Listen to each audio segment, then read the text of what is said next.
ये तो गलत है, लेकिन कई लोग उसे सही समझकर कर रहे होते हैं या उन्हें इस बात का अंदाजा ही नहीं होता कि जो वो कर रहे हैं वो सही है या गलत, और जिसकी वजह से कई बार फायदे के बजाय नुकसान भी उठाना पड़ जाता है। शुरू करते हैं नंबर 1 से, जो कि है बोतल का पानी। दोस्तों ज्यादातर लोग को ऐसा लगता है कि बोतल का पानी ज्यादा साफ और सेहत के लिए ज्यादा फायदेमंद होता है, और जो कि पूरी तरह से गलत है, क्योंकि बोतल का पानी देखने में साफ जरूर हो सकता है लेकिन ये सेहत के लिए बिल्कुल भी अच्छा नहीं होता। क्योंकि पहली बात तो ये कि शायद आपको जानकर हैरानी होगी कि जिस पानी को मिनरल वाटर के नाम से मार्केट में बेचा जाता है उसमें दरअसल मिनरल्स होता ही नहीं, और ऐसा इसलिए क्योंकि बोतल में मिलने वाले पानी को स्वाद में अच्छा बनाने के लिए फिल्टर करते वक्त उसका TDS इतना ज्यादा कम कर दिया जाता है कि पानी में पहले से मौजूद कैल्शियम, मैग्नीशियम, जिंक और फास्फोरस जैसे जरूरी न्यूट्रिएंट लगभग पूरी तरह से खत्म हो जाते हैं। और दूसरी बात ये कि पानी की प्लास्टिक बोतल धूप और गर्मी के संपर्क में आने से बोतल को बनाने में इस्तेमाल किया गया केमिकल और प्लास्टिक भी पानी में घुलने लगता है, जो कि शरीर में जाने के बाद कई सारी प्रॉब्लम क्रिएट कर सकता है। हालांकि ऐसा नुकसान तब होता है जब कोई व्यक्ति ज्यादातर बोतल के ही पानी का इस्तेमाल करता है, इसलिए सबसे पहले तो अगर नल का साफ पानी मिल जाए तो उसका ही इस्तेमाल करना चाहिए। लेकिन अगर आप कोई ऐसी जगह जाते हैं जहां नल का साफ पानी मिलना पॉसिबल ना हो तो कभी कभार बोतल का पानी पीने में भी कोई प्रॉब्लम नहीं है, लेकिन नल का साफ पानी मौजूद होते हुए बोतल के पानी को सेहत के लिए अच्छा समझकर लगातार इस्तेमाल करना पूरी तरह से गलत है, और इसलिए इस गलती में आपको सुधार जरूर करना चाहिए।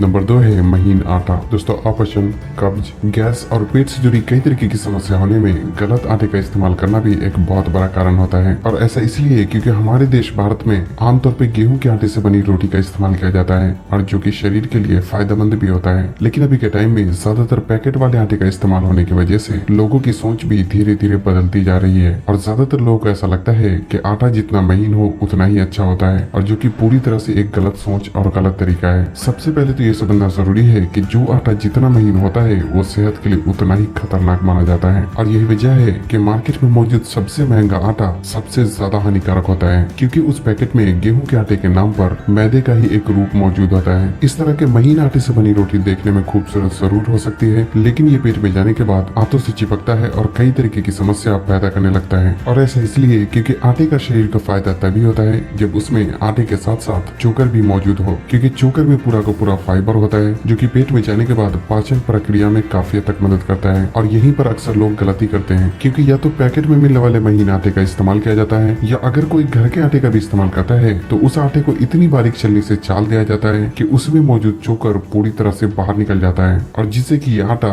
हाई ग्लाइसेमिक फूड में बदल जाता है, जो कि पेट में जाने के बाद पाचन में गड़बड़ी और शरीर के अनचाही जगहों पे चर्बी पैदा करने लगता है। इसलिए कोशिश करें कि घर के आटे को बारीक छल्ली से ना चालकर मोटी छल्ली से चालकर इस्तेमाल करें, और अगर आटे को बिना चाले हुए इस्तेमाल किया जाए तो ये और भी अच्छी बात है। साथ ही सबसे पहले महंगे पैकेट वाले आटे का इस्तेमाल करना बंद कर दें, और अगर मजबूरी में आपको पैकेट के आटे का इस्तेमाल करना पड़ता है तो आपको ऐसे आटे का इस्तेमाल करना चाहिए जो कि बहुत ज्यादा महीन ना हो।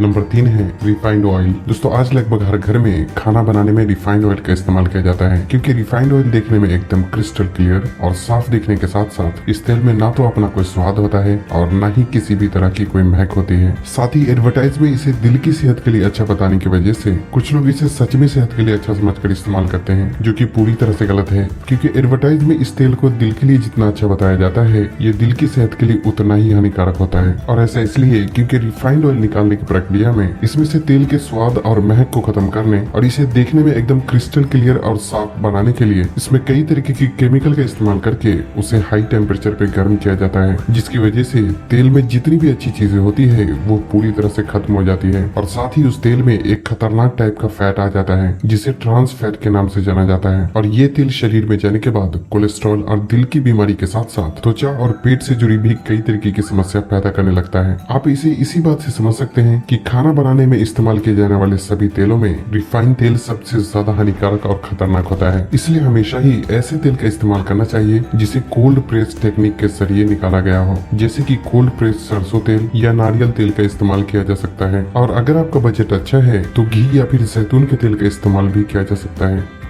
नंबर 4 है फ्रिज के ठंडे पानी का इस्तेमाल करना। दोस्तों अक्सर ही गर्मी के मौसम में लोग शरीर को ठंडा करने के लिए फ्रिज के ठंडे पानी का इस्तेमाल करते हैं, और जो कि पूरी तरह से गलत है, क्योंकि आपको ये बात जानकर हैरानी होगी कि फ्रिज का पानी शरीर को ठंडा नहीं बल्कि गर्म करता है। और ऐसा इसलिए क्योंकि जब भी हम कोई भी चीज खाते या पीते हैं तो वो पेट में जाने के बाद हमारा शरीर पहले उसे गर्म करता है और फिर काम में लेता है, और यही फ्रिज के पानी के साथ भी होता है, क्योंकि फ्रिज का पानी जरूरत से बहुत ज्यादा ठंडा होने की वजह से हमारे पेट में उस पानी को गर्म करने की प्रक्रिया तब तक चलती रहती है जब तक कि वो शरीर के नॉर्मल टेम्परेचर यानी वो शरीर के दूसरे हिस्से में इस्तेमाल करने के लायक गर्म ना हो जाए। और यही वजह है कि भले ही फ्रिज का पानी पीते समय ठंडा लगता हो, लेकिन थोड़ी देर बाद ही पेट में उस पानी को गर्म होने की प्रक्रिया शुरू होने की वजह से पहले से भी ज्यादा गर्मी लगने लगती है। इसलिए हमेशा ही नॉर्मल पानी का इस्तेमाल करना चाहिए और अगर मौसम गर्मी का हो तो मटके का ठंडा पानी पिया जा सकता है। नंबर 5 है बचे हुए तेल को दोबारा इस्तेमाल करना। दोस्तों अक्सर ही जब कोई चीज फ्राई किया जाता है तो कुछ न कुछ तेल कढ़ाई में बच जरूर जाता है, तो ऐसे में उसे अक्सर ही अलग बर्तन में निकाल कर रख दिया जाता है और फिर बाद में उसी तेल को दूसरा खाना बनाने में इस्तेमाल किया जाता है। खासकर बाहर मिलने वाली फ्राई की हुई चीजों को बनाने में अक्सर ही तेल को बदला नहीं जाता, बल्कि पुराने तेल में ही नए तेल मिलाकर लगातार इस्तेमाल किया जाता है, और जो कि एक पूरी तरह से गलत तरीका है, क्योंकि एक ही तेल को बार बार गर्म करने की वजह से उसमें मौजूद जो अच्छे फैट होते हैं वो ट्रांस फैट यानी कि बुरे फैट में बदल जाता है, और जो कि शरीर में जाने के बाद कई सारी बीमारियां पैदा कर सकता है। इसलिए एक तेल को इस्तेमाल करने के बाद उसे दोबारा इस्तेमाल बिल्कुल भी नहीं करना चाहिए। नंबर 6 है लाइट कलर के गुड़ का इस्तेमाल करना। दोस्तों अभी के टाइम में बहुत से लोग अच्छी सेहत के लिए चीनी की जगह अक्सर ही गुड़ का इस्तेमाल किया जाता है, लेकिन समस्या यह है कि लोग ऐसी चीजें खरीदना ज्यादा पसंद करते हैं जो देखने में आकर्षित होती है, और गुड़ के साथ भी कुछ ऐसा ही होता है। जो ओरिजिनल गुड़ होता है उसका रंग डार्क ब्राउन होता है, जो कि देखने में उतना अच्छा नहीं लगता, इसलिए ज्यादातर लोग इसे खरीदना ही नहीं चाहते, जिसकी वजह से कोई भी कंपनी गुड़ के रंग को साफ करने के लिए उसमें ब्लीचिंग केमिकल का इस्तेमाल करती है, जिससे कि इसका रंग पहले से साफ और देखने में ज्यादा आकर्षित हो जाता है, और फिर लोग भी उसे खुशी खुशी खरीदना पसंद करते हैं। लेकिन इस तरह के गुड़ का लगातार इस्तेमाल करने से ये शरीर को फायदा तो दूर बल्कि कई तरह से नुकसान पहुंचा सकता है। इसलिए सबसे पहले तो हमें अपनी सोच बदलने की जरूरत है, और ये समझना जरूरी है कि जो चीजें ओरिजिनल होती है वो देखने में अच्छी भी हो सकती है और थोड़ी भद्दी भी, लेकिन अगर आप हमेशा देखने में अच्छी चीजों की तरफ जाते हैं तो याद रखें कि कंपनी को तो पैसा कमाना है, और इसलिए कंपनी आपको वही देगी जो आप पसंद करते हैं, चाहे उसके लिए किसी भी चीज में कितना भी केमिकल क्यों न डालना पड़े। आप जब तक दिखावे के पीछे भागेंगे कंपनी उसे दिखने में अच्छा बनाने के लिए केमिकल मिलाती रहेगी। इसलिए किसी भी चीज को रंग रूप देखकर नहीं बल्कि क्वालिटी देखकर खरीदना चाहिए, क्योंकि सिर्फ यही एक तरीका है जिससे कि कंपनी को केमिकल वाले प्रोडक्ट बनाने से रोका जा सकता है।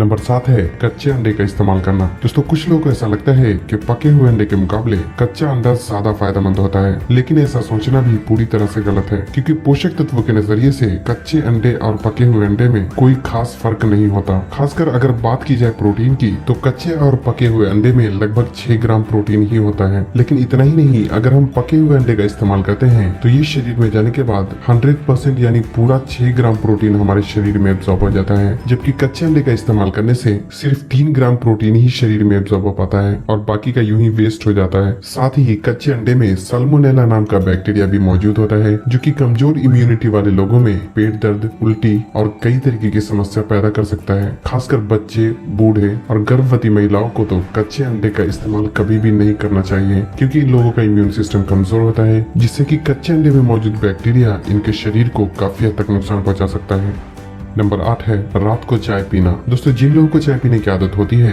वो अक्सर रात में भी चाय पीकर ही सोते हैं, और जो कि एक पूरी तरह से गलत तरीका है, क्योंकि चाय में मौजूद कैफीन ब्रेन को स्टिमुलेट करता है, जिससे कि जल्दी नींद न आने की समस्या शुरू हो सकती है। इसलिए रात के समय चाय का इस्तेमाल कभी भी नहीं करना चाहिए। तो बस आज के लिए इतना ही। अगर आपको इस वीडियो का पार्ट 4 भी चाहिए तो कमेंट करके जरूर बताएं, और तब तक के लिए अपना ख्याल रखें। अल्लाह हाफिज।